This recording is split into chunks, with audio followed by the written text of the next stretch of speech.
After the 1243rd Infantry Regiment came to the area of the village of Novoe, Hitlerites began to urgently create a new line of defense in front of our division. Its front edge passed on settlements Iverovsko, Shikhnikovo, Terpilovo, Kaznakov. These villages were turned into strongholds connected with each other by a firing system. On December 27, the offensive of the division unit stalled in front of this line. An attempt by the 1241st Regiment to break through the fortified line at Kaznakovo and Ivanishi was unsuccessful. On the right and left, our neighbouring divisions also had no success. Front Commander Colonel General I.S. Konev and Commander Major General V.I. Shvetsov demanded to break through the enemy's defences at all costs, destroy his grouping on the outskirts of Staritsa, and liberate the city. Do not give the Germans a break neither day nor night. Every day of halting the offensive allowed the Nazis to build more powerful defensive lines in depth. The success of not only the army, but also the front operation depended on the capture of Staritsa. On the night of December 29, our soldiers went to the initial positions for the offensive. German machine guns were silently crushing the silence. Mines howled nastily, scorching the recently fallen snow with the fire of ruptures. Rockets flew up from the German trenches. The frost was getting stronger by the hour, but the soldiers did not notice it. Meter by meter they crawled forward, to the place where now the enemy lurked. Only at times, pressed against the snow, they waited for the next interval between the bursts of enemy mines, which the Germans aimlessly, for insurance, threw on the snowy field. Lieutenant Kuzma Andreyevich Ugolkov's rifle battalion was making its way to the starting line. The attack was scheduled for 4.0. There were 45 minutes before it began. Kuzma Andreyevich was in a hurry. He knew that in the village, Shitnikovo concentrated up to 2 battalions of German infantry with mortars and artillery. So the results of the attack depended on the suddenness of the attack, on the courage and determination of the personnel. And after all, the attack will have to attack without artillery preparation. They had noiselessly crawled people in white coats. Here is the frontier, where the scouts sent ahead left a tentative sign in the snow. Wait here for the signal. Silence, and in it you can hear only the intermittent breathing of the lurking fighters. In the darkness flares soared. Hurrah!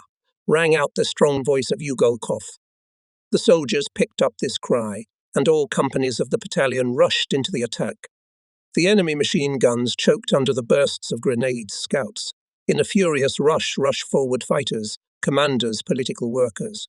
The group of communist Ugolkov was the first to catch up with the fascists on the outskirts of the village. On the shoulders of fleeing Hitlerites it broke into Shitnikovo, started the battle. The 8th Rifle Company, headed by political officer Ryamkov, ran from shelter to shelter and went forward, clearing the Germans house by house. In the village began incessant firing. In the fractional crackle of machine guns and machine guns grenade explosions were. Hitlerites ran out of the houses, shooting on the move. Many of them immediately fell under the fire of soldiers of Ugolkov's battalion. And on the left, the company of Lieutenant Gavrila Nadabovelo rushed into the village. It hurried to the road. It had to cut the way of Hitlerites on Terpilovo. Here is the village school. The company, after a short battle, freed it from the fascists who had settled there, went to the road. The battalion's attack was supported by direct fire of the battery of the 932nd Artillery Regiment of Lieutenant Alexander Motorin. But the Germans quickly recovered from the sudden blow and consolidated on the western outskirts of the village. It began to get light, and from the flank, from the lower part of the village, machine guns and automatic rifles hit our soldiers. Fyodor Zhukov, a machine gunner of the 8th Rifle Company, opened fire on the enemy machine gun. The German machine gun fell silent. But immediately from another place another machine gun opened fire on Zhukov. Mines began to burst. Hitler's machine gunners began to get closer to the machine gunner. Fyodor Mikhailovich mowed them down with his fire. The machine gunners lay down. And suddenly Zhukov's machine gun fell silent. The fascists rose again in a counterattack. Not far from Zhukov, lying in the snow, was firing with a rifle at the advancing Red Army sapper Vasily Kazakov. He shouted, "Well, why did you, Fyodor, fell asleep? Look, they're coming at you. Come on, shoot." Fyodor was silent. Anxiety seized Vasily Dmitrievich. He quickly crawled to his comrade. Zhukov, bloodied, lay unconscious. With difficulty, Kazakov pushed him away and lay down behind the machine gun. He took careful aim. Here are the enemy machine gunners. A long line mowed down the fascists. To the right and left of Kazakov earned several more of our machine guns. The Germans lay down, their counterattack was smothered, Kazakov bandaged Zhukov's wound. After the battle, Sapper Kazakov asked to transfer him to machine gunners. His request was granted, so Alapayevitz became a machine gunner. The German defense was broken through. The fascists began to withdraw, burning villages. The division pursued them relentlessly.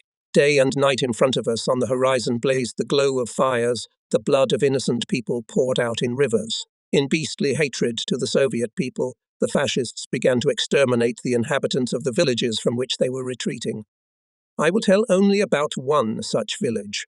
When on December 21, 1941, we entered the village of Rupsovo of Danilovsky district, liberated by the division, a terrible picture appeared before our eyes. And out of 36 houses, 33 were burned down. Hitlerites made brutal massacre, and over the inhabitants. A wooden house was burning down, and next to the heads lay the corpses of an adult and a child. Not far from the village found 75 corpses of children, women and old men, shot by Hitlerites before the retreat. Glukov's family of 4 people, including 4-year-old Yura Glukov, Kozlov's family of 5 people, were shot. During the shooting, a bullet missed 8-month-old Alyosha Kozlov. When his mother fell, struck by a Nazi bullet, he, crying, crawled on her chest. A Hitlerite approached the child, pierced him with a bayonet, picked him up and threw him into the fire of the burning house. If there were no eyewitnesses who happened to be survivors, it would be hard to believe this. After all, even a beast does not hurt cubs. Anna Andreevna Mikhailova, who saw it all with her own eyes, still lives in this village. I still have photos of those times, the corpses of those who were shot and those who miraculously survived from the village of Rupsovo. In 1969, during a trip to the battlefields of the division with the Komsomol members of the Kirov district, I visited this village again. After 30 years, I met with some living witnesses of this atrocity. Together with them, we visited the graves of those shot in December 1941. Did the swastika-wielding brigands commit monstrous atrocities only in the village of Rupsovo?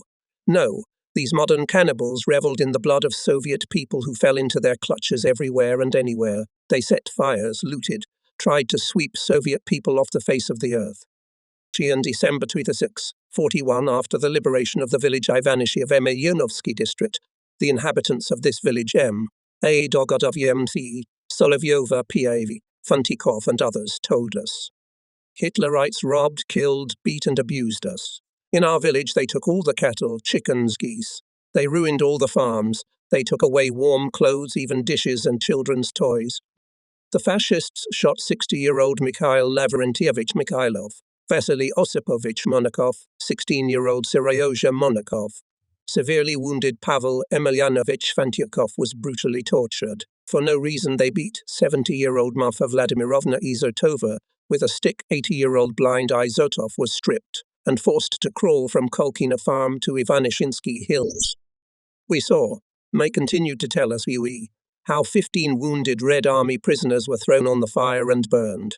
The fascist beasts themselves were dancing around the fire, yelling, laughing, seeing how their victims were being tortured on the fire. In the village of Myakishevo, Zupsovsky district, a Hitlerite poisoned a child for fun. It was like this. A 2-year-old child was starving. Every time the Nazis sat down at the table, the child was thrashing and moaning. Once, staring, the child approached the fascist and touched his knees with a small, thin, like a candle, finger. He begged for food. The officer smiled and, stroking the child's head, said, turning to his buddy, "Funny Russian puppy. Shall I give him some sugar?" He took a lump of sugar from the table and, whistling softly, threw it under the table. "Na, na, na, na." The child climbed under the table. You could hear how he found the sugar and sucked it greedily. The fascist laughed with pleasure. From that day on, he did this every time. He threw a piece of sugar under the table, rubbed it with his heel, turning it into powder, and whistled. One day, instead of sugar, the fascist poured carbide under the table. He whistled, glancing merrily at his buddy. The child quickly crawled on all fours and licked the powder with his tongue, mistaking it for sugar. He burned his insides, writhing in terrible agony, gasping for breath. And the officer was exhausted from laughing at the dying child. The newspaper Pravda wrote about it at that time. Hitlerites did not overpower us with the fire of their machine guns and tanks, could not stop our offensive with the fire of their guns. They tried to frighten us with fire's unprecedented atrocities, expected to shake the morale of our soldiers, but their attempts were in vain. On the contrary, fascist atrocities hardened the hearts of the soldiers even more, fueled hatred for the invaders, accelerated our step forward. Despite the hurricane fire of the Nazis, the soldiers of the division rushed into the burning villages, destroyed arsonists and infanticide, pursued them on their heels, extinguished fires. Now I am writing these lines and I involuntarily think about West Germany, where after the war many executioners and infanticide, Führers of all ranks found refuge, and it is frightening to think that many of them not only remain at large, but also occupy leading positions in state institutions of Bonn and in the aggressive NATO bloc, actively participate in meetings and friendly meetings organized by neo-Nazis. What happened in Hitler's Germany before the Second World War is being repeated. Some are trying to pass off the revival of militarism, fascism, and racism in West Germany and other countries of the world as democratic renewal, but they will not succeed in putting people's vigilance to sleep. It's the Battle of Moscow. This is already history.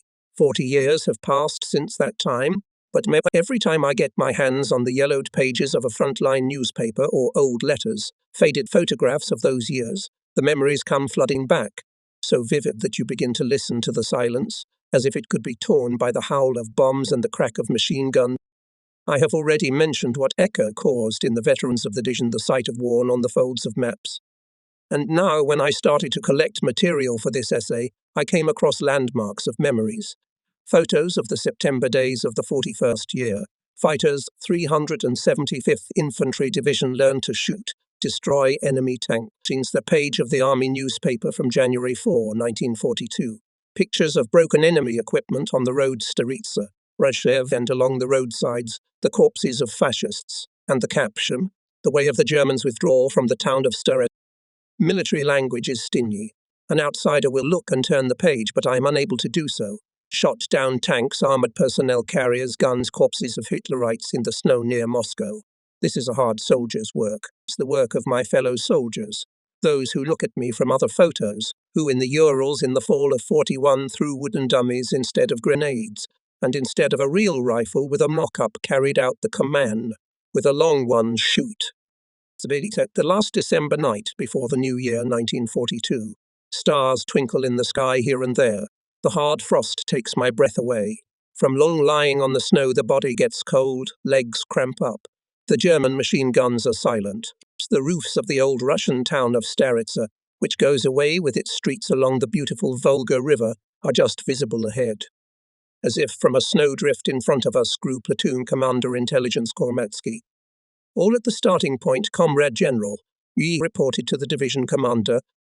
The signal is attack, he replied. The assault began.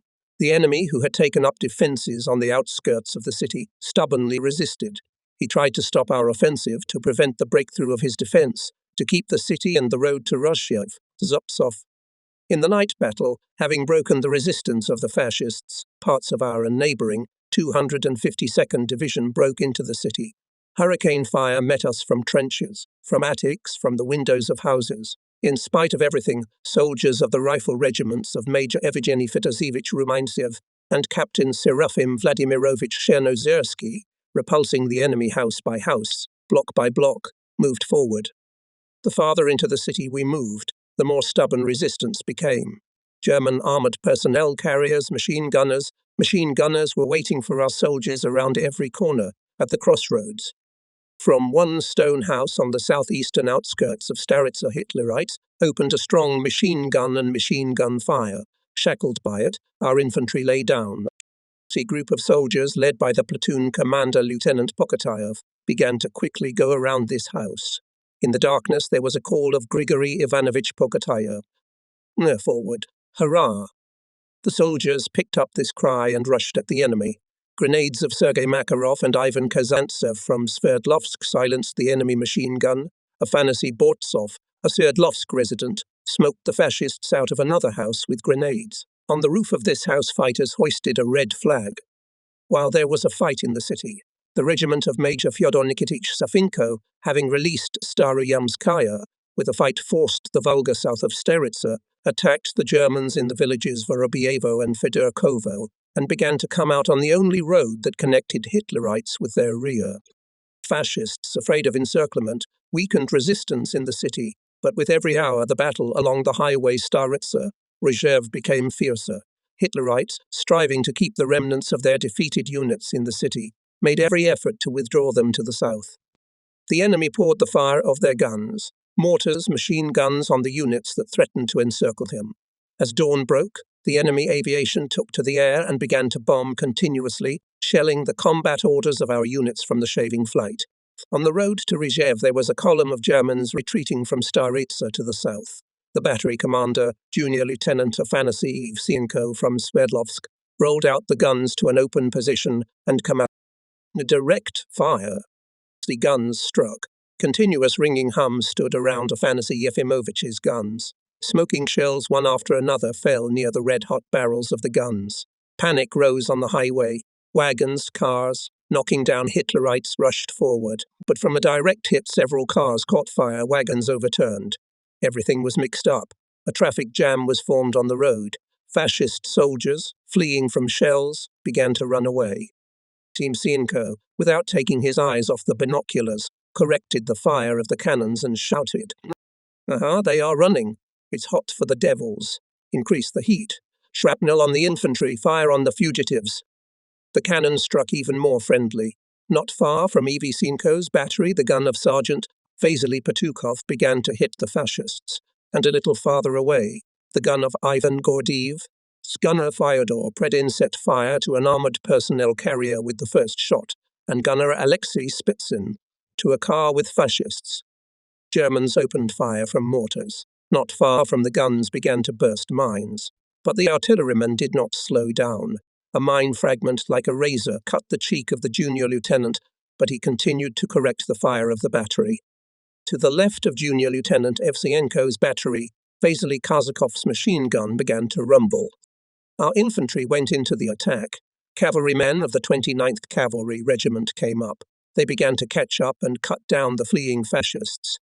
Of defeated fascist equipment, burned and abandoned tanks and vehicles on the streets of Staritsa, the first town liberated by the division at the beginning of the war, and on the road Staritsa, Rzhev remained in my memory with special sharpness. Thus, interacting with the 252nd and 246th Infantry Divisions, on the night of January 1, 1942, the division defeated the enemy in the town of Staritsa by decisive assault. It was a major victory at the Ural Division. The Military Council of the 29th Army, the commander of the 29th Army Major General Shevtsov, a member of the Military Council Divisional Commissar Gurov, the Chief of Army Staff Major General Sharapov wrote in their oar, soldiers, commanders, theoretical workers of the 252nd and 375th Infantry Divisions won another glorious victory over the enemy. As a result of fierce battles, the enemy was knocked out of the town of Staritsa on January 1, 1942. The red banner of Soviets again rose above the city. For bravery, courage, and skillful actions in the struggle for the liberation of the town of Staritsa, I declare gratitude to the soldiers, commanders, and political workers of the 252nd and 375th Rifle Divisions. That's what the small picture on the page of the Frontline newspaper about the defeat of the Germans near Staritsa reminded me. The loss of a major resistance node, Staritsa, threatened to break through the center of the German 9th Army's defenses on a wide front. The German fascist command was forced to order the withdrawal of the battered parts of this army to the Volga frontier, to the area of Pogorely-Gorodishi, Lotoshino, and to preserve at all costs the bridgeheads in the area of Sili-Sharov and Rzhev. In January 1942, after summarizing the results of combat operations, the division commander issued an order, which was immediately communicated to each soldier. We, political workers, decided to summarize the results. I want to tell about one party meeting, which was held in the regiment of Major Rumiantsev. His meeting was opened by the acting secretary of the party bureau of the regiment, political officer Mikhail Andrianov. Discussed the issue of the first results of the work of communists in combat conditions and the tasks of the party organization. The report was made by the Regiment Commissar Battalion Commissar Govorov. It was a question of preserving the high impulse that possessed the soldiers during the offensive. Special attention was paid to the feats of Communists Glazerin, Kazantsev, Borisov, Kalatuk. An inspiring example for others was the propagandist of the regiment in Glazerin. He appeared in the most dangerous places of the battle and passionate word. A personal example attracted Red Army soldiers to the feat. This fearless man raised the soldiers in the attack at Nekrasov. Together with them rushed to the enemy, heroically fought with the fascists at Stanishino, Bukontovo.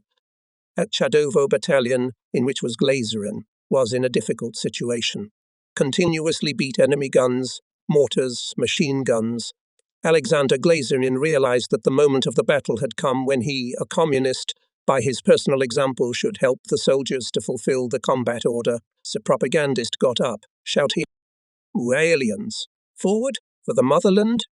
The battalion came down on the fascists in a formidable avalanche.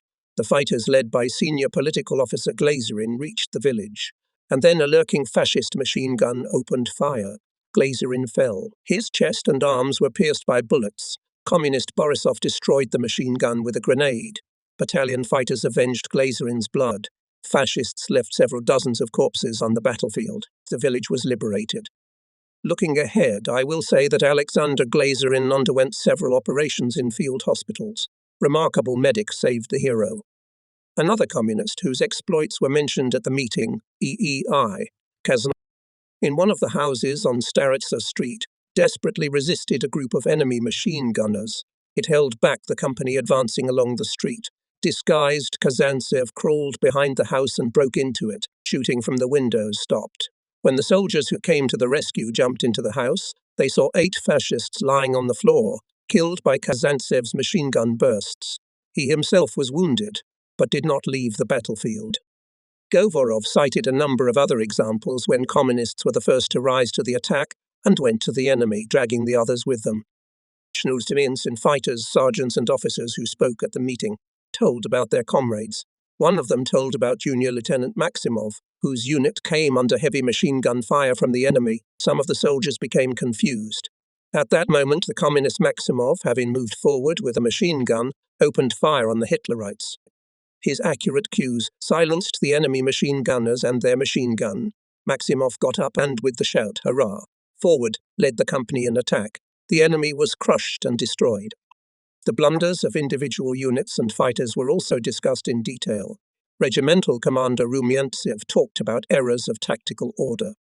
For example, when units come under mortar and artillery fire from the enemy, they lie down. This is to the enemy's advantage. We suffer heavy losses. The regiment commanders say, it is necessary to explain to the soldiers that in such cases should not stop, but should rapidly go forward, as the enemy directly in front of their positions, artillery and mortar fire does not conduct. Having overcome the shelling zone with a quick rush, one should decisively approach the enemy and impose a battle, for which he is less prepared than the advancing troops. After the meeting, the communists held talks with the soldiers, told how they should act if the unit during the offensive falls under artillery or mortar fire. So in intimate conversations, political workers, communists explained to the soldiers tactics of combat, and during the battle inspired them by personal example. To instill greater confidence in people in the strength of their weapons, army brotherhood, we often held meetings of soldiers of different branches of the army on the eve of the offensive. The work done had a positive effect in the battles. We began to suffer fewer losses, more successfully carry out combat orders. In January, the political department held a meeting of agitators who did a lot of work in the units. Here are some examples of work with the Red Army. January 6. Our units began to fire from the flank of the fascist sniper. Movement stopped. A group of soldiers was given the task to track down and destroy the sniper. Red Army man Kaplan found the enemy and killed him. It was necessary to inform the fighters about it. It was risky to move along the chain under fire of Then the political officer of the company, Sverdlov, wrote notes, put them into shell casings and threw them to the neighboring squads. A kind of combat leaflets quickly went around the whole company. The soldiers began to act more courageously and timely came to the intended boundary. In the next battle, the company destroyed more than 50 Nazi robbers. And the offensive impulse of great importance was a wide publicity of the exploits of soldiers and commanders. In this well helped us agitators. The 1st of January, as part of a reconnaissance group near the village of Vorobivo, acted machine gunner Vasily Kazakov from Alapayevsk. The scouts were attacked by a large group of fascists. Kazakov quickly set up his machine gun and met the enemy with dignity. He mowed down more than a dozen enemy soldiers with his first burst. However, the enemy continued to advance. Vasily was wounded, but he did not leave the machine gun. Nazi soldiers crawled closer to the machine gun, began to throw grenades. One of them fell near Kazakov. He grabbed it and threw it back, so the machine gunner returned 3 grenades to the owners. The soldiers of the rifle battalion came to the aid of the scouts. The group of Hitlerites was completely destroyed. Agitator Yusov telling about this feat. It is necessary to beat fascists, says Alapapsi. I think that Kamai-Shlopsi and Tagil citizens will not lag behind them. In today's battle we will show our skill. And so it turned out. The company, where many Red Army soldiers were from Kamyshlov and Nizhny Tagil, acted friendly in the attack. The soldiers fought bravely and courageously. The word of the agitator is a strong word. It is a banner, a call, and a bullet. Under enemy fire, all feelings were sharpened. Each note acquired its own peculiar only to it colouring. Only a brave, fearless man could lead others. That's exactly what the communist agitators were. The Germans tried to attack in the evening. Their attack was quickly smothered. At dusk, Hitler's tanks and infantry withdrew and hid behind the village of Kroptsovo. The dawn came quietly. Fluffy flakes of snow smoothly lay on the ground, as if afraid to break the silence. And then Alexei Kazantsev heard the growing rumble of tank engines. The rumble was getting closer. Soon the tanks appeared. Their rumbling avalanche rushed to the trenches of our infantry. The whole defence warily looked at the tanks, as if assessing their strength and their ability to fight with them. As yesterday, the Germans decided to strike the main blow on the positions of the main defence node of the 1st Battalion of the 1243rd Rifle Regiment. Well, hold on, brothers, said Alexei Kazantsev. The soldiers got ready. Soon the fascists reached the line shot by our soldiers in advance and, watered from all kinds of weapons with lead and steel, fled. Unable to withstand the fire of the battalion, the Nazis rolled back, leaving dozens of corpses and 2 torched tanks. The enemy, not having broken the persistence of the Uralians by tank attack, threw up to 10 bombers on the narrow section of the battalion. After the bombardment, the enemy tanks and infantry went on the attack again. But as soon as they approached the positions of the battalion, machine guns rang out, machine gun and rifle fire rose. Artillerymen hit the tanks with direct fire. The German machine gunners broke away from their tanks, lay down and crawled to the attack line in a crawl. They went into the attack in height, not ducking, and not stopping. Alexei Kazantsev cold-bloodedly began to mow them down from the machine gun. He hit with aim, mercilessly and viciously. He felt his trench, full profile, impregnable. A round rattled the battle with a devilish force rang red-hot metal. Behind the 2nd, which did not reach the front edge of the battalion's defence. A 3rd wave of attackers surged, followed by a 4th. Hitlerites appeared on the right and left. Their automatic rifles rang out in a friendly and assertive manner. An enemy bullet hit Kazantsev. Barely bandaged the wound, he was again attached to the machine gun. The barrage of his fire instantly swept away the fascists. And since that time, from quiet dawn to noon, one after another enemy attacks rolled on. Almost all the soldiers of Kazantsev's squad were out of action.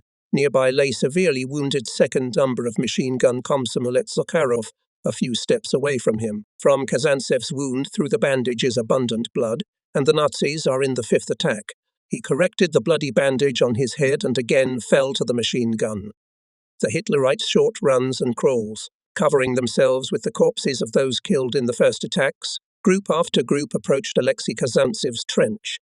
Alexei inserted the disc, pressed the hook again. Firing short bursts, he cut off those who stood up and rushed to his trench. But immediately he noticed that up to 10 more fascists had risen on the right. Alexei changed the angle of fire and saw 6 Germans fall. At that time his left arm was pierced through by a bullet. There was no time to bandage it. The fascists advanced close to his trench. The machine gun shook again in furious firing. All cartridges ran out. Alexei Ivanovich slightly raised himself and threw a grenade. When he swung to throw the second one, an enemy bullet struck his heart.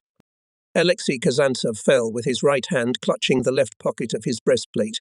Simultaneously with the bursting of his first grenade, the soldiers of the battalion, with the shout "Hurrah!" counterattacked the enemy and cleared the height, which was defended by Sergeant Kazantsev's department. Around Kazantsev's trench, the soldiers counted 45 enemy corpses. Battalion Commander Junior Lieutenant Nikolai Kuzevanov, who replaced on January 4, 1942 wounded Commander Grigory Nedobivailo, carefully turned over Kazantsev's body, took his right hand, unbuttoned the pocket of his uniform and took out a bullet-pierced red book. Party ticket, no. 2,489,375. Alexei Ivanovich Kazantsev. Year of birth 1907. Time of joining the party, September 1932. Name of the organization that issued the ticket, Nizhny Tagil State Committee of the Sverdlovsk region. A few steps away from Kazantsev lay the fallen Red Army soldiers, Ivan Zakharov, Vasily Petrov, and Valerian Melodin from Sverdlovsk. Farewell, comrades, morsely and mournfully said Combat Kuzevanov. You honestly fulfilled your military duty. You did everything you could, gave your life for the motherland. Eternal glory to you, our dear heroes. We swear to mercilessly beat the fascist beast, while our hearts are beating, while our hands are holding the weapon, until we clear our land from Hitler's filth. We swear. In a single impulse answered the soldiers of the battalion. The dead soldiers were buried with honors. At dawn, from the line, which was held by communist Alexei Kazantsev and his friends, the regiment attacked the enemy, killed many fascists, liberated the village Kruptsova. So the comrades in arms will never forget the heroes who sacredly fulfilled their duty to the motherland. On the horizon blazed the glow of fires. Rockets flashed almost continuously like zarnets. By rocket lighting could determine the outline of the front edge of the enemy's defense. The enemy was nervous all night long, not stopping the fire of their guns, and conducted a methodical shelling of the area in front of his front line. At dawn, in a low shrubbery gathered company commanders. The battalion commander, Lieutenant Kuzevanov, once again clarified the combat task to the rifle companies and precisely defined by boundaries and by time, by what forces and who should solve certain tasks. Lieutenant Kuzevanov had a particularly high spirits today. In his every movement and word felt calculated and focused. There were reasons for this. First, the command gave the lieutenant great confidence, appointing him a Komsomol member, the battalion commander. Now he will lead the rifle battalion into battle. Secondly, just now, leaving here, he had applied for membership in the submitting the application to the secretary of the party bureau of the regiment, political officer Yoshkin. Nikolai said, "If I die in battle, consider me a communist." In addition, Kuzevanov an hour ago, from the mouth of the regiment commander Major Shanozewski, heard that he was presented to the award of the Order of the Red Banner. All this lifted the lieutenant's spirits, and he vigorously prepared for the upcoming battle. The battalion stealthily moved to the attack line and prepared for a rush. The battery of Lieutenant German Malikov opened fire on the targets that posed the greatest danger to the infantry. Mortars began firing. The position of the Germans was covered with smoke and fire. Combat ordered the artillery to move the fire in depth. Rifle companies, with a shout of hurrah for the motherland, amicably rose to the attack. They came closer and closer to the front edge of the German defense. Suddenly, the previously silent enemy machine guns came to life. The strength of the fire increased. Over the battlefield appeared fascist planes. They bombarded the battalion. After the first group of planes showed the second, third, 9 attacked the artillery battery. Shells, mines, bombs of the enemy ploughed the ground, mixing it with snow. The attacking soldiers had to act skillfully and fearlessly to move forward. Lieutenant Kuzevanov ordered to concentrate artillery fire on enemy machine guns. Somewhere there was a hitch. The advancing troops were lying down. It was impossible to delay a second. Rushing forward, Nikolai Petrovich dragged the soldiers behind him. Many, overtaking the commander, tried to cover him from the enemy fire. The battalion broke into the first line of enemy trenches. Some hot hand-to-hand combat boiled over. On corpses of fascist soldiers were making their way forward, developing the success of the attack. Kuzevanov aimed the efforts of soldiers to capture the next line of enemy trenches, but it was not possible to take it from the start. Hitlerite strong artillery and mortar fire blocked the way to the battalion. And to the north of the village Gushchino, the 1st Rifle Company came under machine gun fire from bushes. The battalion commander ordered the commander of the 3rd Company to put machine guns on its right flank and destroy the enemy machine gunners. The order was carried out, and the soldiers went forward. When the battalion began to approach the village, the German infantry with 3 tanks, supported by artillery and mortars counterattacked. Gun Commander Sergeant Vasily Ivanovich Petukhov, under the hurricane fire of the Germans, brought his gun to an open position and opened direct fire. Sergeant Ivan Ivanovich Gordeev, from the 4th Battery of the 932nd Artillery Regiment, galloped to the battalion's fighting order, turned his gun and opened fire on the tanks. Petukhov's and Gordeev's guns hit 2 tanks. The enemy infantry was cut off by machine gunners and machine gunners. Petukhov, wounded in the arm, continued to command the formation. When the gunner was out of action, he himself took his place. Castle Georgy Petrovich Shlyakov, wounded by mine splinters in his arm and leg, also did not leave the battlefield. In Gordeev's calculations, Sadovsk resident Grigory Andreevich Kozevin not only clearly performed his duties, but also had time to feed shells. Vasily Alexeyevich Palavin, also from Sverdlovsk, under the fire of the enemy in the deep snow dragged shells, was wounded, but continued his work. To help Kuzevanov's battalion came the regimental company of machine gunners, sent by the regiment commander Chernozersky, headed by Lieutenant Gray from Sverdlovsk, and the secretary of the party bureau of the regiment, political officer Lyushkin from Kamysl. When the situation became more complicated, a group of fighters from the division's sapper battalion, led by Chelyabinsk junior political officer Arseny Chernyshev, went into battle shoulder to shoulder with the riflemen, machine gunners and artillerymen. The battalion commander, Lieutenant Kuzevanov, did not for a minute let out the control of the units. Under artillery, mortar and machine gun fire, overcoming snowdrifts, the soldiers' communicators led by Sverdlovsk resident Sergeant Alexander Kuzmich Cherkasov established uninterrupted communication. They quickly pulled the wires behind the commander. When the telephonist was wounded, Cherkasov, crawling from damage to damage, himself eliminated breaks in the line. The battle was getting fiercer by the hour. The battalion twice repulsed German counterattacks. The enemy took out of action many of our soldiers. Major Serafim Vladimirovich Chernozersky, the regiment commander, was wounded. He continued to lead the battle until he fell unconscious from blood loss. The secretary of the party bureau of the regiment, political officer Stepan Pavlovich Loyushkin, was also wounded. He, together with machine gunners, repulsed enemy counterattacks and did not go to the sanitary unit until the end of the battle. Having pulled up reserves, resumed the counterattack for the 3rd time. The forces were unequal. Separate groups of Germans got so close to the observation post of the battalion commander Nikolai Kuzevanov that they could clearly see the dirty faces of the fascists covered with stubble and hear their shouting. The critical moment had come. The fate of the position, captured at the cost of blood and many lives, hung in the balance.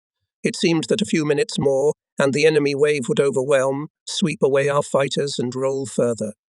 And at that very moment, when the fascist chain loomed over the trenches of the Ural heroes, Komsomolets Kuzevanov rose to his full height and, with the cry, "Follow me," rushed at the enemy. Everyone who could still hold a weapon in their hands rushed forward in a single imp. The Germans did not expect such a turn of affairs. They already considered the fate of the defenders decided.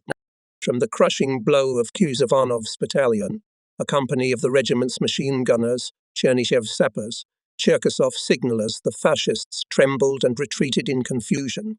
On the battlefield they left more than 100 corpses. Together with Lieutenant Kuzevanov, the first to break into the village of Gushchino, were sappers Izmagil Gilmanovich Iskakov and Alexander Danilovich Kazantsev, machine gunner Sergei Stepanovich, Kuzin gunner Sergei Petrovich Andreev, Komsomol Sergeant Mefody Ivanovich Antonyuk. Behind them, with a spool over the shoulder, ran Sergeant Alexander Kuzmich Cherkasov, pulling the telephone wire. The village is called Zadnyi Pol. It still stands not far from the ancient Russian town of Staritsa. In the December night of 1941, on the short streets of her hastily snobbled fascist soldiers, covered the huts with straw, something yelled, and a few kilometers west of the village that night Lieutenant Rechin gave a combat order to Sergeant Shailov's squad to go out on reconnaissance. 7 men, pulling on white camouflage coats and wrapping the barrels of rifles with bandages, went into the darkness. In front, piling his chest on the prickly wind, went former plasterer Stepan Plotnikov. The sergeant closed the group. An hour, another third. Here it began to dawn. In a village, the same Zadnai pole appeared. The soldiers lay down in the snowdrifts and began to confer. It was decided that Stefan Plotnikov alone would go to the village. He was the most experienced scout. He had already gone to the rear of the enemy more than once and got the tongue. In the pre-dawn whitish half-darkness, Stepan managed to crawl quite close to the last house. But he had no time to jump up and make the last throw, as 6 Hitlerites turned out from behind the corner. They were talking sleepily. One flicked a lighter, brought the light to what Stepan at first took for a gun, and the end of the barrel caught fire, crackling and splashing tar. The fascist shoved the torch to the straw near the wall, raised it to the roof. The others lit their torches from the flared straw and went around the house. The Nazis, leaving the village, decided to burn it. That was the order of the mad Führer, and Stepan, without hesitation, put his rifle to the rifle and put the fly under the first torch-bearer. The fighter did not hear the shot. He saw only how the torch fell into the snow, and the German collapsed with his face right in the flames. The second shot, Stepan could see every man against the background of the burning hut, and the second one tucked his knees. The Nazis screamed and scattered away from the house. In the village, the shouting became stronger, and Plotnikov cold-bloodedly took the flailing figures at gunpoint and fired. 3 more arsonists ducked into the snow. The indiscriminate firing of machine guns began, and the enemy soldiers left the village, leaving 2 more on the road. No one was paying to their senses quickly. No one was pursuing them, and then they went on the offensive, not even realizing that there was only one fighter in front of them. Stepan had to play for the whole squad. He was rushing from house to house, shooting from different positions, throwing grenades. 5 more fascists remained immovable, but the rest persistently crawled into the village. In the magazine, the last clip, under the hand, the last grenade, and from a place it is already impossible to move. The enemy bullet has penetrated a side. Suddenly the Hitlerites were hit with a machine gun. Some of the villagers, picking up the weapon of the killed torchbearer, joined the fight. And then the whole department came up, but fascists stubbornly went forward, then rose up and fiercely rushed on the Soviet fighters. They were met by explosions of grenades and bayonet attack. 20 houses in the village of Zadny Pol near Rishev were saved, and Stepan Alexievich Plotnikov was awarded the Order of the Red Banner. Stefan Kuzkin. And here is a case at another village, Gushino. Brothers Mikhail and Stepan Kuzkin fought here. Stepan was a private sapper. Mikhail commanded a squad. Here is what Stefan Semyonovich told after the batch. I took down 30 anti-personnel, 10 anti-tank mines. I made a passage, and our shooters went into it. My brother Mikhail went through the line with his squad, and here, heavy fire. Our men were killed and wounded at once. What to do? The frost is bitter. A healthy man's hands go stiff, and we can't even talk about a wounded man. If you don't pick them up in time, you're dead. But it's not easy to pick them up either. Shells, mines, bullets whistling around.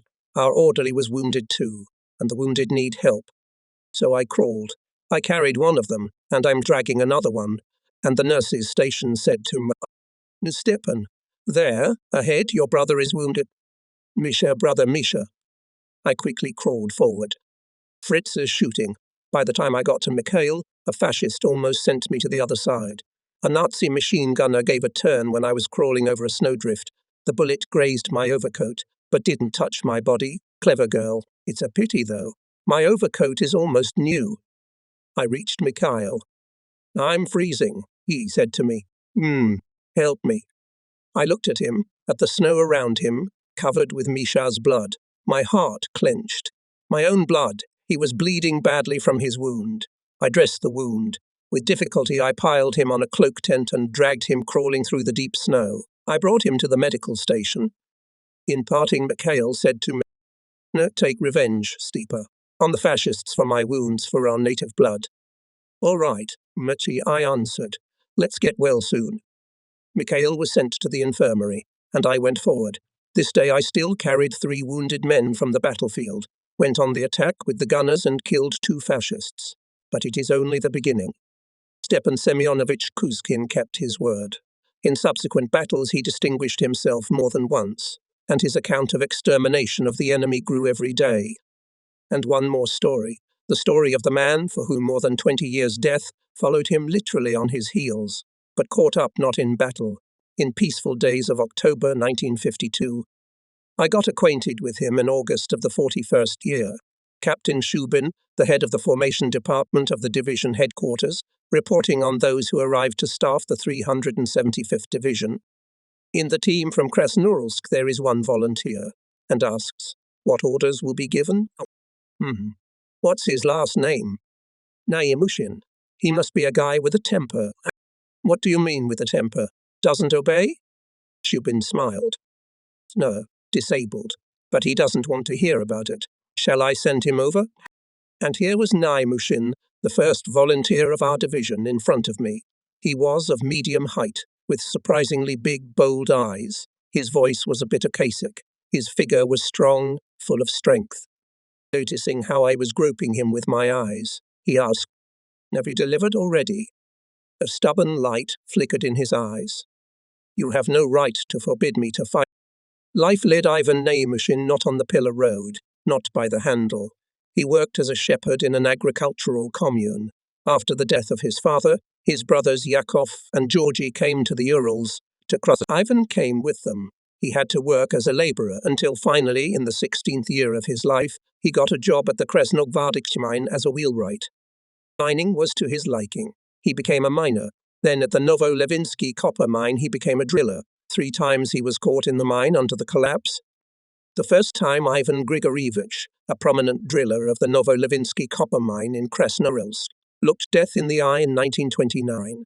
The roof collapsed in the face, and friends pulled Ivan to the surface. Concussed, with a broken right leg, with broken ribs, he lay down. Everything healed quickly on the young guy, and again to the face. And 2 years later he again suffered a contusion, a fracture of the left arm, nothing. And this time he rested, and for 5 years nothing happened to him. But in 1936 a huge piece of rock collapsed, his left leg crunched. But all this did not prevent him on February 8, 1937 to set the first record in the Urals at that time, 5 norms per shift. Sergo Ordzhonikidze congratulated Ivan Naimushin with the victory. In November of the 40th he went one step further. He fulfilled more than 12 norms per shift, a new all-union record of productivity in copper ore mines, and who knows how the fate of this man would have turned out, if not for the war done. And yet how did you get assigned to a rifle unit that goes to the front? I asked Naimushin. He tilted his head. The skin on his forehead tightened, his jowls tensed. The district party committee helps me. Everyone considers me an invalid. But what kind of invalid am I? I'm healthy enough to beat the Nazis. Hitherto unhurried, stingy on gestures, he suddenly frowned and began to quickly and fervently convince me that all the tasks and orders, no matter how difficult they were, he would perform no worse than any healthy soldier. What kind of talk about me, Comrade Chief of Political Department, if the German is already rushing to Moscow? Naimushin convinced me. While we were in the camps, Naimushin put up with his duties as a private in the platoon guarding the division headquarters. But as soon as we arrived at the front, he again showed his character. He insisted on being sent to the front line to a rifle company. At first he did not differ from his comrades in the company. He did his duty faithfully, was disciplined and diligent, with all together went to attacks near Kalinin Staritsa. Then he began to show more clearly what later became known as Naimushinsky character. Some unusual patience when he was waiting for the enemy in an ambush, the ability to outwit the enemy who was entrenched. There was something in him that could be called not even bravery, not courage, but only fearlessness. Probably that's why the company's communists elected him the secretary of the party organization. Questions about the Ural miner Ivan Naimushin began to form after the breakthrough of enemy defenses near Ryshev. And here, a heavy battle. The division was on the breakthrough of enemy defenses at the railway line. The fascists desperately resisted. They tried to delay the advance of our units at any cost. It was the penultimate line of enemy defense covering the city of Ryshev, and suddenly a small figure with a hand machine gun rushed forward from the chain of our fighters. A second, another. The machine gunner lay down, jumped up again, ran like a hare dodging bullets, ducked behind a hillock, and from there hit the enemy trench with his machine gun. It was Naimushin. Here the fighters rose up, broke into the enemy trench, hand-to-hand fight, and the crossing was in our hands. There was silence. The Red Army men wanted to quietly take up the equipment of positions as suddenly one fell down dead. Nearby, the second. Germans, snipers, everyone lay down. But the Nazis were nervous and quickly opened their positions in the roadside. 2 short machine gun bursts restored the silence. Time passed, and the silence at the crossing ended. There were 16 of them at the beginning of the battle, and the fascists, more than 100, they walked at full height, staggered. "No, drunk bastards," shouted fighter Slexkin. "It's nothing," answered Naimushin. "It's easier to beat them. Don't be in a hurry. Let them come closer," and more tightly pressed against the butt of the hand machine gun.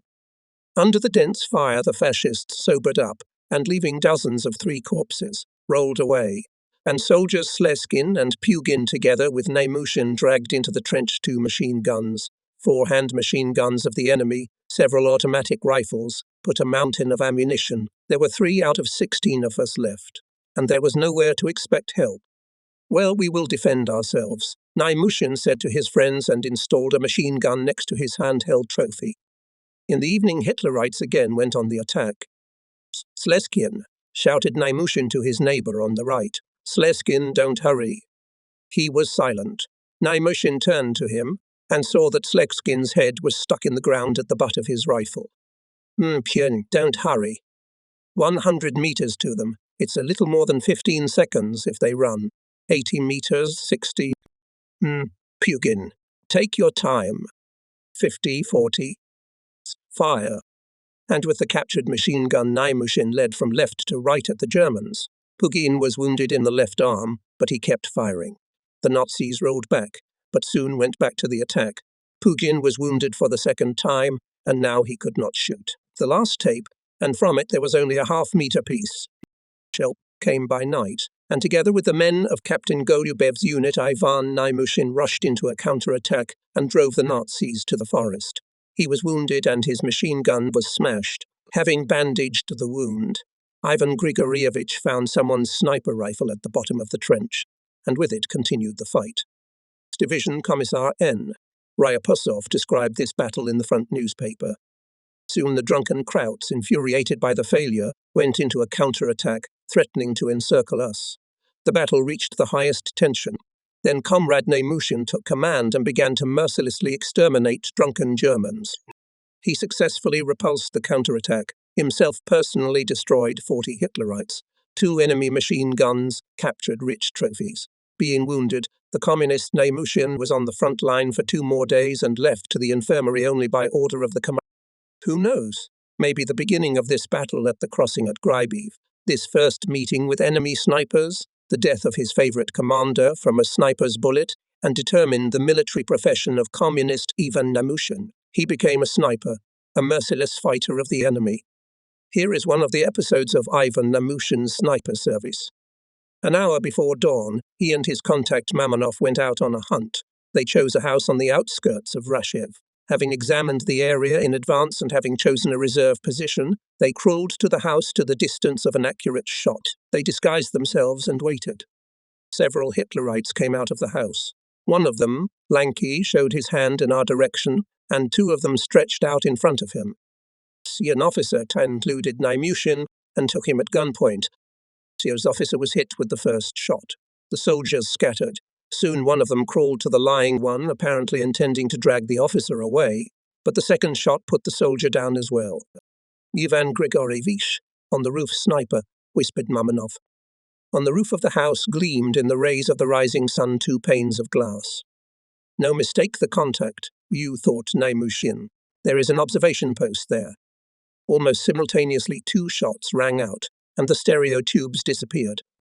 The fascists were furious. From the embrasures of the White House machine gun rumbled.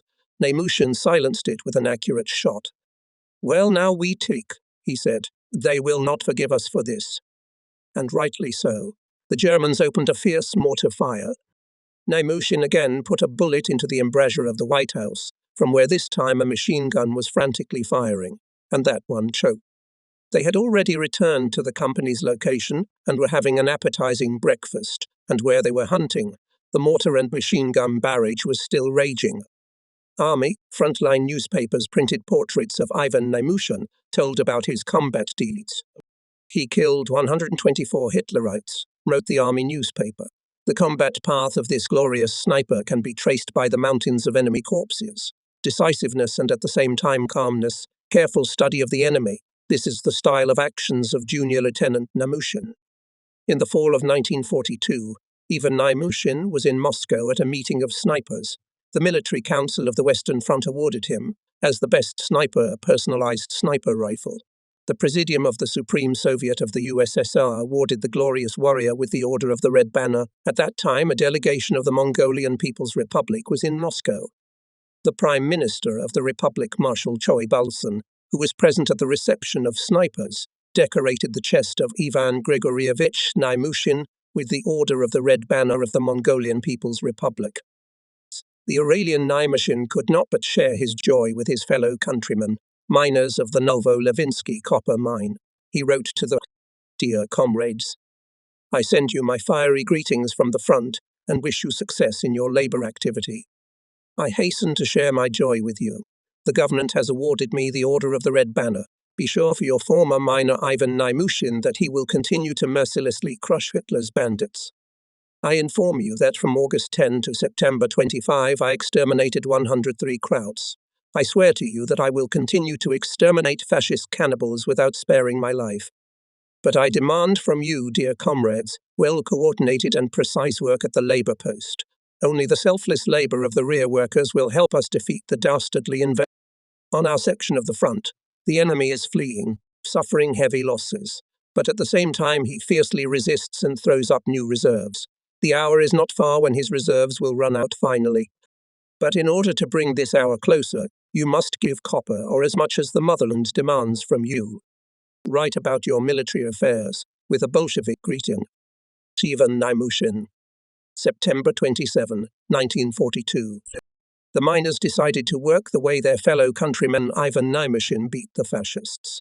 They wrote to the front, Hello, dear Ivan Grigorievich. Your letter made us very happy. We congratulate you on the high award, which you were honored for your military exploits in the fight against bloody fascism. The collective of Novo-Levinsky miners, in which you worked for many years before leaving for the front, knows you and hopes that the number of Krauts destroyed by you will increase. We, being in the far rear, will double and triple our forces, give a lot of copper ore for our factories. In the days of the Great Patriotic War, the best comrades from our mine went to defend the motherland. Working conditions have changed, but despite the difficulties that the war caused, our team selflessly works for the defense of the country. A number of our comrades were honored with People's Commissariat Awards for their Stakhanov work. Grigory Antonovich Baukin, a famous driller, was awarded the Order of the Red Banner of Labor. All this obliges us to work even more and better to bring the day of reckoning with the hated enemy closer. We wish you further success in your fighting life. With comradely greeting, Kulishev, Postnikov, Chegislamov, and others.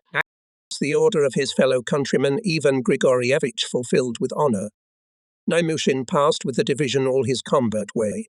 He remained alive, although he received 6 bullet and 15 shrapnel wounds. He himself exterminated 217 fascists. Since 1943, Ivan Grigorievich began to teach his art to others. 123 of his pupils destroyed more than 4,000 Hitlerites. It was like a continuation of Ivan Namushin's personal account. Once near Budapest, already in January 1945, I asked Namushin why he has only 7 stripes for a wound. He wrote, I don't like to boast. I wear them for bullet wounds, but I don't want to wear them for shrapnel wounds. There's no need to show off every scratch. And jokes, and there would be nowhere to hang the awards.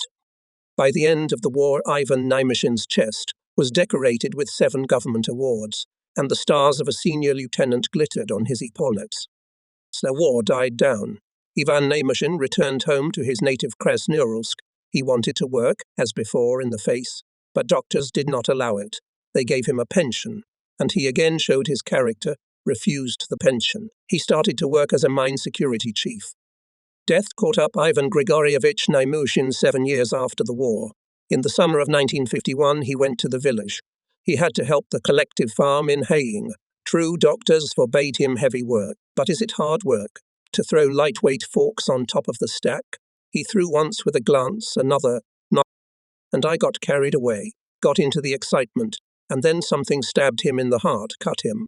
Almost fell Ivan Grigorievich. Could not work, returned home. He was ill for a long time, still hoped to get back in the line, but he didn't have the chance. Doctors found a small jagged splinter at the heart of Ivan Grigorievich, a tiny echo of the war, which carried the fighter 10 years. It was one of the many scratches, patches for which he did not wear. That's how they were, the soldiers of our division. 3 weeks instructor of the political department of the division Malyutin lay in the medical center, healed the wound received in the battle near the village of Vorobeyevo. He was not quite cured, but he begged the Sanbat medicine to let him go to the unit. Having received the documents, he went to say goodbye to the doctors and nurses who operated and treated him.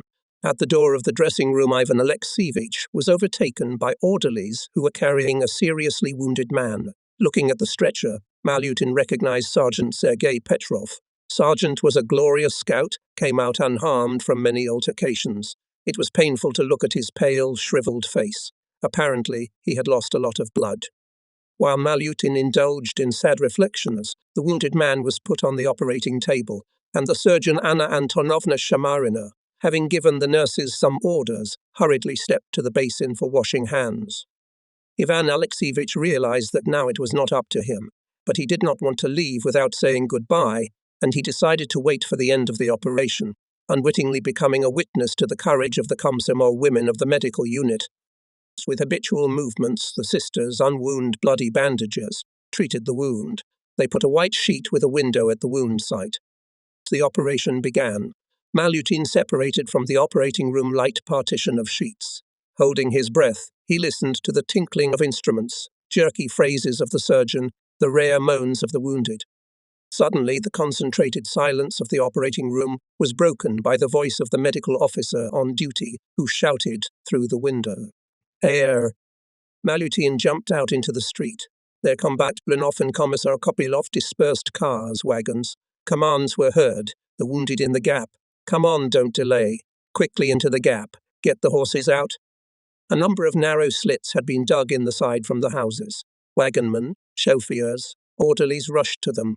They dragged there the seriously wounded, the half-dressed and those who had just been taken off the sleighs. They were helped by doctors, nurses and lightly wounded in bloody bandages. Malyutin began to help. The hum of the engines was growing. Ivan Alexeyevich ran back to the dressing room to help drag Petrov into the gap. But, to his surprise, everything remained the same there. At the operating table, Shamarina continued the operation. Her quick, precise and flexible fingers put clamps on the ends of the vessels. On the face of Anna Antonovna, no shadow of anxiety. In every movement, calm confidence. Opening the door, Malyutin said, "Mitist planes are approaching. They can bomb the infirmary." "Sadir." "Now not to them," so calmly but angry tone replied Shamarina. "Close the door." Her calmness was transmitted to those who together with her fought for the life of a man. Malyutin did not go into the gap and stayed here, if you need help. Except for the surgeon and 2 sisters, there is no one in the house. "Go away, comrade doctor, wait until the bombing is over."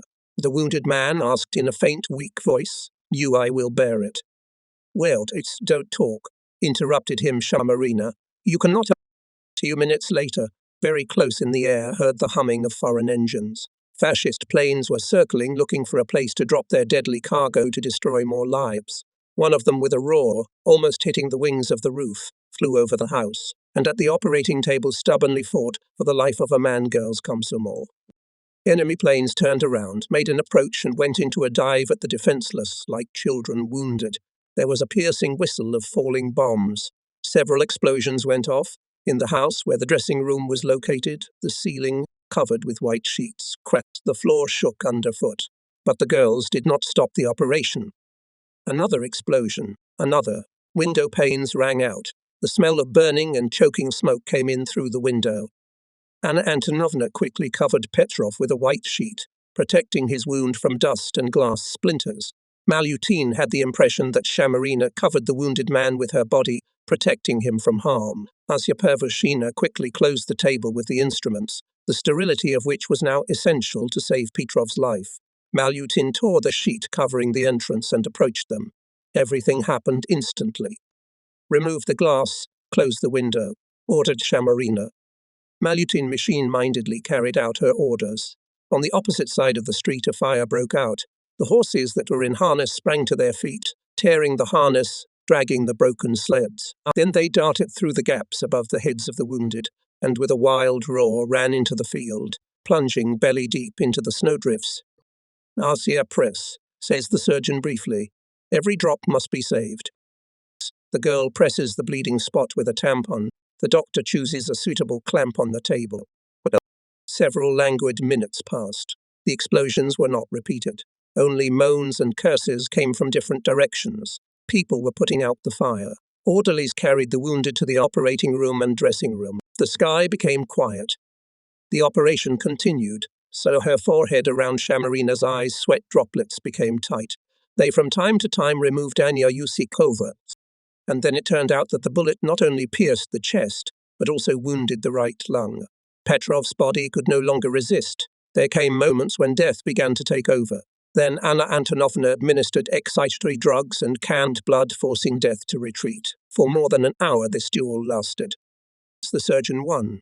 Orderlies Alexander Panov and Peter Vasiliev carried Petrov to the post-operative ward. They brought a new wounded man with a leg smashed above the knee, put him on the operating table. Malutin finally chose the moment and thanked our Komsomol women for their steadfastness, bravery and courage.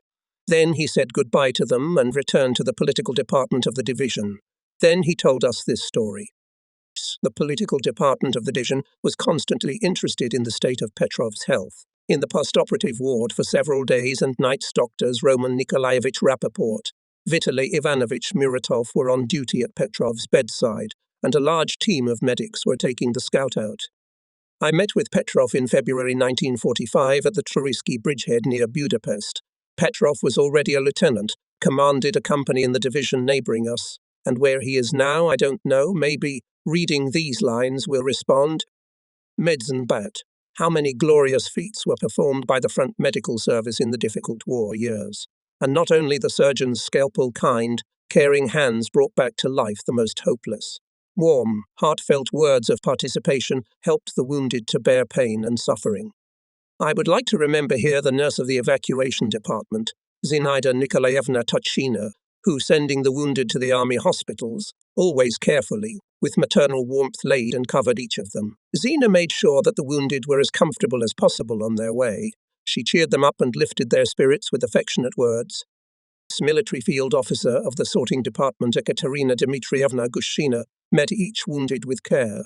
While the doctor Vladimir Georgievich Slepinin examined one, she had time to correct bandages for others, check splints, offered hot tea, carried out doctor's appointments for several days in a row, without rest and sleep.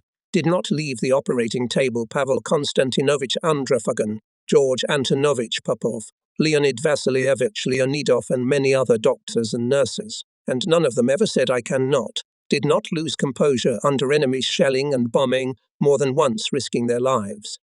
I remember such a case. In 1942 near Rezhev, a seriously wounded man was brought to the medical unit. Surgeon Georgy Antonovich Popov, examining the wounded man, found that a large piece of metal stuck deep in the body. Popov began to operate on the soldier and pulled out, as Georgy Antonovich thought at the time, a big bullet.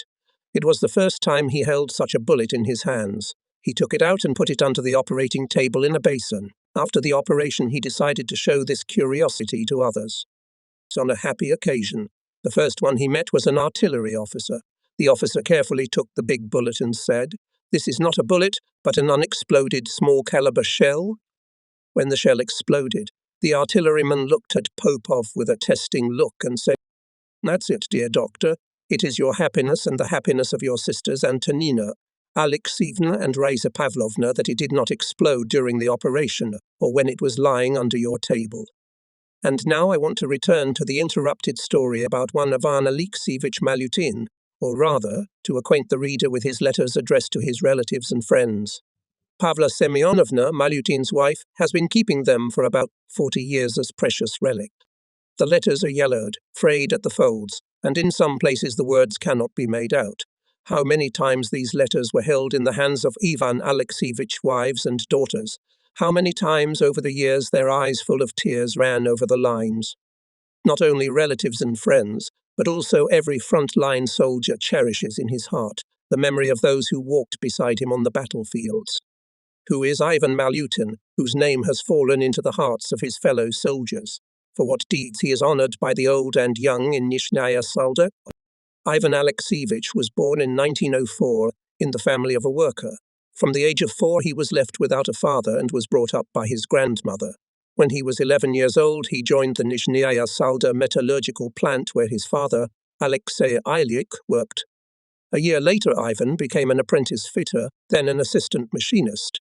At 15, he became a Komsomol member. At 17, the secretary of the cell. At 20, a member of the bureau of the district Komsomol committee, a propagandist. Ivan met the 6th anniversary of the Great October Socialist Revolution as a communist, a student of the Ural Polytechnic Institute, a teacher, director of a pedagogical school, a student of the University of Marxism-Leninism, head of the Agitation and Propaganda Department, secretary of the District Party Committee. Positions changed, but his loyalty to his duty, sensitivity and love for people, his firmness and principle in his work remained unchanged. 3 days came hard for the motherland. The war tore Ivan Alexievich away from party work in his native city and forced him to take up arms. In August 1941, volunteer Malyutin was appointed a senior instructor of the political department, and since then he was always there, where it was hot, where the battle was boiling. Battalion Commissar Ivan Alexievich Malyutin died on August 19, 1942, in the battle for the liberation of the city of Reshik. I would like to offer to the attention of readers remarkable documents, personal letters of Communist Ivan Malyutin. They are not only to relatives, they are addressed to us. Let's read these originals of history, this confession of a generation. Hello, my dear Panya and Rita. I know that I am writing heavy lines for you, but what can be done? Better frankness than cunning and vagueness in such an important matter. War is a harsh thing, but it is necessary to fight and crush the fascist scum to the end, so that not only we do not have it on our territory, but in general on the land of any country. The enemy will be destroyed, that's for sure. The life of my daughter Ryder and many millions of other daughters and sons will be provided with joyful, lively, energetic. I'm in a good mood myself, and so are all my friends. Don't worry about me. I will return with victory and everything will be all right. I will return to Salda, to our home, to my family. My advice to you, Panya, live well, work honestly, help in any way you can. Reader, first, study with excellent and I'll fight with excellent. That's our competition. Second, be a good social worker and an active Komsomol member. Third, together help your mother, obey her. You have no life experience yet, your mother does. Her advice is a school for you. Give me a big, big kiss for me. I'll check later anyway. Your Papa. 8.11, 41G. I'm not writing much. Alive, healthy, and even very well. Although I have just completed a 78-kilometer march, I checked myself how much I can go through, and it turns out that I went through completely. I feel good. So on days like this, my heart feels better and I have more strength. That's how anger and hatred of fascists cures. 4.12, 41G. For the 10th day already, I'm on temporary treatment. I was wounded in the arm below the elbow. The fragment apparently was small, but it went deep. At first, my fingers didn't work, but now I write freely, take a cup and have lunch with my right hand. Nothing special. 4.3, 42G. Recently had an operation. I didn't even hear the incision. The next day saw the size of the incision, fingers work fine. But at first, they did not work at all, as if they did not exist. Now it only remains to heal the incision, and everything will be all right. They report that our troops are capturing village after village. They're covering their bunkers, knock the fascists out of their dugouts, chasing them through the woods, take prisoners. They write more about the life of Salda and acquaintances. Write what else? How firewood and food are provided there, how they help the families of Krasnoarmés such as Nastya, Sosnova and others. I got a letter from Frolov, a good letter. It tells about the work of a collective of workers for the front. I wrote them a great reply, urging them to continue their productive work. I described some episodes of our struggle with the fascists. Well, about my action in the battle during the counterattack of the Germans and the capture of the village and trophies after that, there is nothing to write. I did not do more than others. 17.3, 42G. Ivan Alexeyevich writes very modestly about his combat deeds. The front newspaper forward, on the enemy, wrote about this case as follows. Early in the morning, the battalion went on the offensive. Instructor of the political department, Maluti, went with the battalion. Small groups of soldiers rushed forward. Machine guns rang. The battle began. The Germans stubbornly did not want to give up the village v. Counterattack. On the edge of the forest, clearly distinguished German machine gunners rushed to the barn, where our firing point was located. It was necessary to get ahead of the enemy, and the instructor of the political department with a group of fighters did it, reaching the barn before the Germans. In the shed were a gun and 2 hand machine guns, behind one of which acted Politruk Alexinko. He did not stop mowing down the fascists with accurate bursts. Frequent machine gun shot was interspersed with gunshots. The Germans were climbing forward. Among the besieged appeared wounded. When Hitlerites approached on 20 meters, all rifles, automatic rifles, machine guns hit from the barn with new. We will die, but we will not surrender, repeated the instructor of the political department. Not noticing his wound, he continued to pour machine gun bursts at the Germans. At the most intense moment of the battle, a group of Red Army soldiers appeared on the left. It was Captain Tretiakov went to help. The enemy trembled, turned back, but there was nowhere to go. Taken in pincers, fascists were exterminated. Machine gun bursts fell silent. The instructor breathed a full breath, proudly looking at his battle friends, then took out a sheet of paper and wrote. To the chief of the political department, report, your order has been fulfilled. Before the fight, held individual and group conversations. The morale of the fighters is high. Reader, once again, my closest wish for you is that you study for excellent. Work hard in the Komsomol. Be an organizer of young people to help the front. Write letters to the Red Army. Send parcels. And repeat it. 22.3 42G. Your Papa Ivan. With regard to our young front Katyusha, I have already told you that it is our favorite. When we are preparing for an attack, she, to inspire us, goes to the shore, smiles, so that from her hot smile hundreds of hands and krauts with their equipment fly up or burrow into the ground.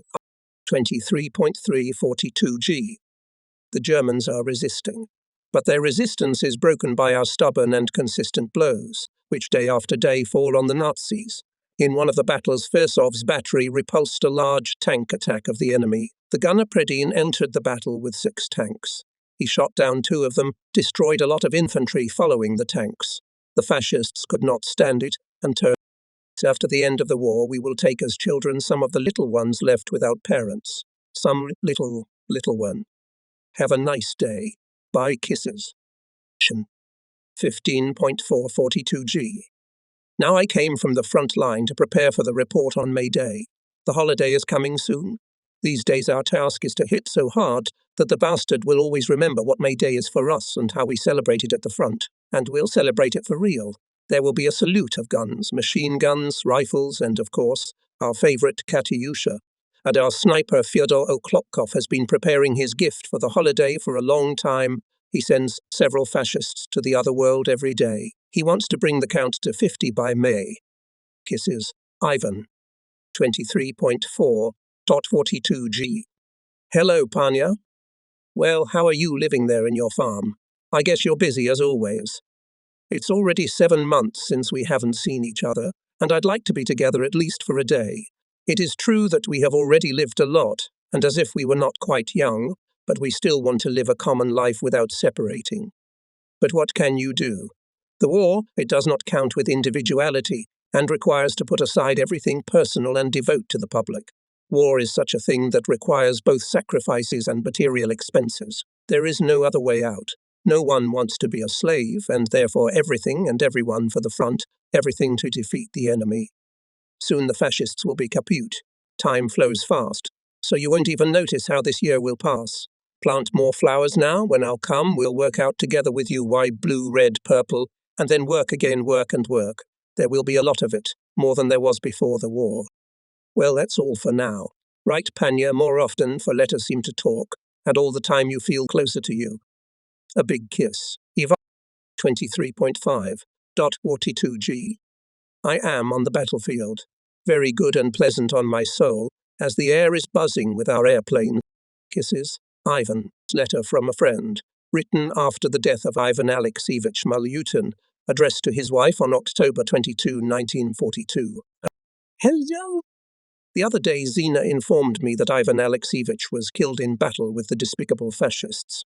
I can't help expressing my condolences to you. I can't help sharing with you the bitterness that you are experiencing now.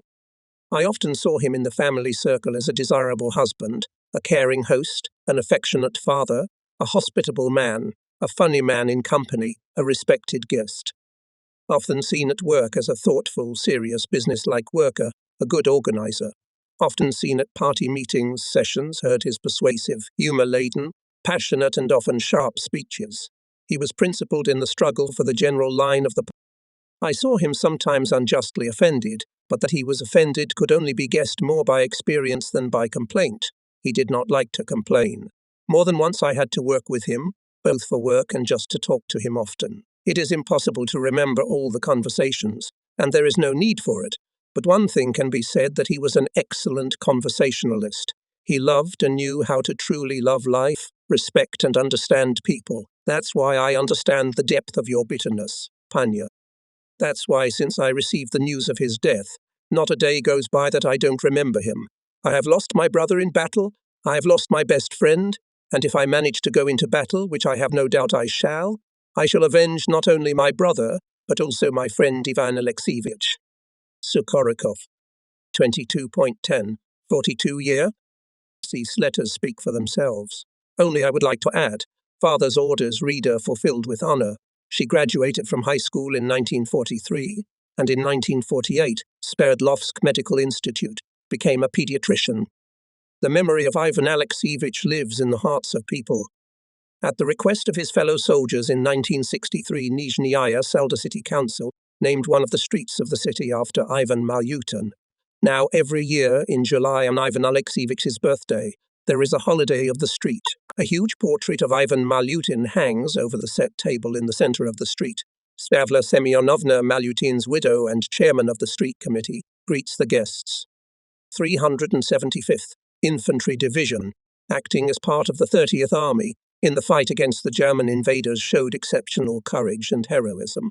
The Military Council of the 30th Army especially notes the exceptional merits of all the personnel of the division during the period of particularly intense fighting, where the 375th Infantry Division played a leading role and more than once turned the fascist hordes in panic flight. I especially note the personal merits of the division commander Major General Sokolov, military commissar of the division Colonel Commissar Comrade Tov, Ryapuzov, from the order of the commander of the 30th Army, Lieutenant General, hero of the Soviet Union DD. General Sokolov, with a simple eye, without binoculars, looked at the gully stretched out in front of him. Once upon a time here, the Klepanin children probably put loops on hares, and now there were no traces in the snow, no signs of life. 1.5 kilometers of white desert. But they are scarier than 100 in the Karakoms. On the right is Klepanino. On the left, Timantsevo. Ahead on the hills, a grove. The enemy is everywhere. The valley was shot from the flanks and head-on. It's hard to think of a more convenient position for the enemy. The Ural Division had to take the grove, overturn the Nazis and go to the Volga. It's easy to say, go to the Volga. Before that, the whole army had broken through the frontier, and the Germans, letting it through, closed the torn parts, and our troops were cut off. They have been for a day, but it's no use, neither back nor forward like a wedge in a chump. It was necessary to split this chump from the front and join the cut-off units, and then surround reserve. That was the order for the 30th Army. The 375th Ural Division bore the brunt. It stood on the main, the most heavily fortified direction. The general squinted and asked for a map. A snowball was falling. The frost was gripping my ears. It was as quiet as before the war, after almost 2 weeks of heavy defensive fighting, when the enemy was advancing without counting losses. The established silence made my ears ring. Or maybe from nervous tension. The general checked the map with the terrain. There were 2 versts to the Volga, but on these 2 versts stood selected regiments of the Division Reich and Deutschland, a division of the SS, tanks, mortars, bunkers. After the December blow of the Red Army near Moscow, The Nazis, desperately resisting, were fleeing to the Volga and were going to winter here to encircle and take Moscow in the spring. Their regiments were replenished, well dug into the ground, equipped with tanks and airplanes, and then the position itself, an impassable valley in the highway Zhevadeli-Sharovo, along which fresh forces were coming from Arzhev day and night. The soldiers called this valley Valley of Death when they were read the commander's order to attack. Soldiers have a real attitude to the war. If it is necessary to go through this ruinous place, then it is necessary. The soldiers sat in their snowy dugouts, waited until dinner was ready, and wrote letters home. The letters were labelled Death Valley, and just in case, as they should before the battle, they asked to bow to all relatives and friends. The general shook the snow off the tablet, rubbed his ear with his free hand, then, lingering on each, looked around the commanders and said, Devashenko's regiment will remain in place, the division headquarters too, and we will go in general formation. In the regiments there were meetings of party bureaus. Accepted into the party, people wanted to go into battle as communists. 2 regiments had to crawl through the Valley of Death without a sound and suddenly break into the grove, without sound. It is necessary to prepare people for it to fit the equipment. Regimental Commissar Vassiliev from Sverdlovsk, having brushed snow off his collar and ear flap, took hold of the edge of the cloak tent that covered the entrance to the dugout and involuntarily stopped. The soldiers were awake. One could hear someone sipping tea with relish. The cartridges in the disc were clicking leisurely, on the lowest notes almost in a whisper, but heartfelt to the point of tears. The bayan was singing Katyusha. My fellow countryman Artmaster Chudinov dreamed. Thought Nikolai Mikhailovich Vassiliev. Without going into the dugout, one can understand by sounds alone what the soldiers are doing. Tear slammed firmly shaken cloth. Apparently, a soldier took out of a duffel bag dry shoelaces. You never know when you'll change your shoes. A mitten hit a mitten. Everything is in order, darned, fitted. You can smoke. And that's right. A second later, a strip of paper came off, tobacco crumbs rustled on it. The metal parts of the rifles rattled. Even though it was a reliable 3-line rifle, a soldier would not go into battle with an uncleaned weapon. From somewhere in the depths of the dugout came the voice of Deputy Political Commander Pavel Mezensky. "Sme 1-on-1. If you dodge, you can take down a Kraut with your hands. But there are 100 of them here, and ours are not even 20, and they jump right into the trenches, just like bayonets. Combat machine was surrounded by 6 of them. Where will you run? Back? They'll shoot you. Forward? Also, Meshin was the only one who took a circular defense and started to counterattack. You can't hit a Kraut in bursts, you'll kill your own. You can't use a single shot. No sooner had we agreed than the lieutenant bayoneted 2 of them. And he's covered in blood. His arm was broken, his cheek was grazed. He tumbled sideways, grabbed his pistol, and was armed again. Took another one. Then he rushed to a big Kraut in an embrace, the latter with his teeth, and he hit his teeth with the pistol. He fell on purpose, when others jumped up, and the Kraut fell on himself. There's no way to get him. The Nazis went crazy. And what's the orientation of a crazy man? And then the soldiers came up and threw the Krauts out of the trench with bayonets.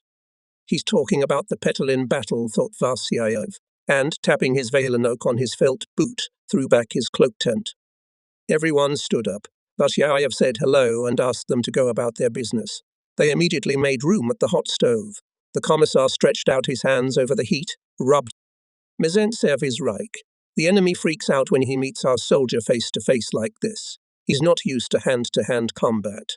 Vassiliev touched the stove, looked at his finger and added, "Today we'll impose just such a fight on him."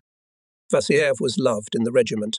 He was soulful, accessible to everyone, was able to listen to the soldier, was able to say the right word. In the division, he sensed the day of organization. Everyone constantly saw the commissar near. In the campaign, in battle, he was always calm, friendly. Vassiliev took someone's rifle, took out the bolt and looked through the barrel at the smoky light of the smokestack. "Yes, Comrade Commissar, we've already checked everything in 3 traces. My," said the soldier. "Are you offended?" "No, not at all. I know the price of the rifle." The commissar checked the pouches and bags, and frowned when one of the soldiers did not have his personal number in his pocket. It is uncomfortable to ask about these numbers, but Vassiliev knew how to talk about death with some special, caring words. Then he started talking about Moscow, about the turning point in the war. He remembered the Urals, Sverdlovsk, somewhere his native city, stands, snowy and sleepless, forging weapons. Wives are going to the factory, for all the test of strength, for those in the rear at home, and for those who will now go into battle.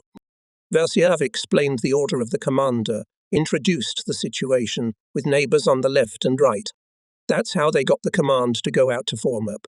From somewhere came Ivanov, Vasilyev's orderly, black as a gypsy, with a duffel bag behind his back, laden with grenades, with 2 automatic rifles. From that moment, he did not move a step away from the commissariat. The division concentrated at the edge of the forest in snowy trenches. For some time there was complete silence. Then the snow creaked on the left and a familiar general's voice was heard. Jump out. Jump again, jump again. Good. Did you close the lid of the kettle with a cloth? General Sokolov was walking along the trenches and checking whether the division was well prepared for the battle, whether the ammunition supply was sufficient, whether the kettles were rattling. He was accompanied by his orderlies and scouts. He was in camouflage with a machine gun. At 2 a.m., the army went on the offensive. No artillery preparation. No shots. Crawling. 2 Ural regiments crawled along the Valley of Death. In the fighting order, regimental commanders Majors Savenko and Rumyantsev, commissars, political instructors, political department workers, chief of artillery of the division Colonel Georgy Biani, wounded head of the operational department of the division headquarters Captain Chernozyrsky, who did not want to go to the medical center and stay in the reserve. Together with all crawled and General Nikolai Alexandrovich Sokolov. The snow was deep, in some places reached 1.5 meters. In the valley deftly like a pozemka, there was a rustle of raked snow, heavy, intermittent breathing of thousands of people. In front, from time to time, flares soared. The enemy does not like darkness, but he showed no concern. And who would think that we would dare to march through this open place, condemning ourselves to death? Mountains to D. I am, Comrade General, not lagging behind. Grigory Perevozny, the commander of the reconnaissance platoon, instantly disappeared from sight, then just as if from the snow, appeared nearby and whispered a report. They are not lagging behind, Comrade General.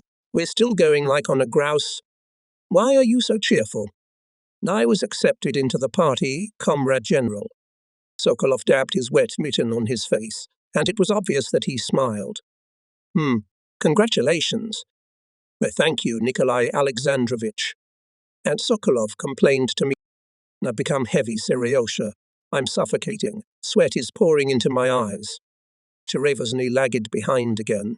In a minute, Sokolov saw how 2 scouts, Bortsov and Plotnikov, crawled forward and began to push the stirred snow with their bodies, leaving behind something like a ditch. The general crawled along it.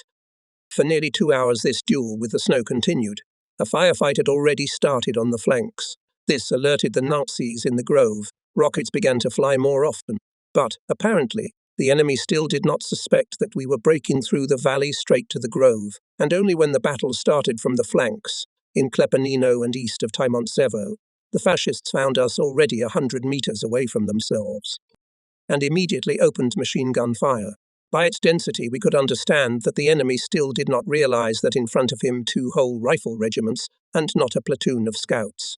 The valley was ominously silent. Soldiers crawled with their heads buried in the snow. Enemy fire intensified. In the grove worried not on a joke. Machine guns and mortars began to beat on the valley. Someone shout. The Germans are going around. It was difficult to understand what force raised at this moment the regiments. Whether our divisional artillery, which opened fire on the grove, made them jump to their feet, or whether the familiar figure of Commissar Vasilyev, who shouted decisively, "Forward!" Immediately the valley became black from the raised bodies, filled with shouting, frantically flashing stings of shots. This alarmed the Nazis. They did not expect that the valley was already occupied, that the incessant hurrah throughout the grove meant for them the most terrible thing, a hand-to-hand fight. Vasilyev's group pelted the enemy trenches with grenades, broke into the grove and with flank fire turned the Hitlerites who faced it into flight. The regiments broke through into the grove. Hand-to-hand fighting began. On a patch of forest, the size of 1.5 by 2 kilometers, Several thousand people crowded together, but first it was impossible to understand who was leading the soldiers and how the situation. Excitement interfered with orientation, to find the main thing, to avoid unnecessary sacrifices. But our soldiers could not be stopped, and the Nazis, caught by surprise, could not properly defend themselves, and this determined the outcome of the battle. At dawn the grove was cleared, but to go further to the Volga there was no more strength. Wounded regimental commanders. Commissar Versiev, the favorite of the soldiers, died. Many political workers were killed. Regiments were merged, and they were commanded by Captain Chernyzhersky. In the morning it turned out that in the grove accumulated units of other divisions. General Sokolov merged them with his division, which barely had a full-blooded regiment, and sent scouts. Neither from Klepenino nor from Timontsevo was the enemy knocked out. The liaison officers sent to establish communication with the division headquarters and Ivashchenko's regiment were killed in the Valley of Death. Through flank fire on the valley, the fascists cut off the grove and began to prepare for the destruction of the Russians who had settled in it. It is impossible to divide these 3 days into days and nights. There was a continuous battle, almost uninterrupted roar of airplanes pelting the grove with bombs. For these 3 days, the enemy dozens of times squeezed the grove with a tank ring, dozens of times attacked from all sides at once, from furious artillery raids, grenade bursts, machine gun bursts. The grove turned into a thicket.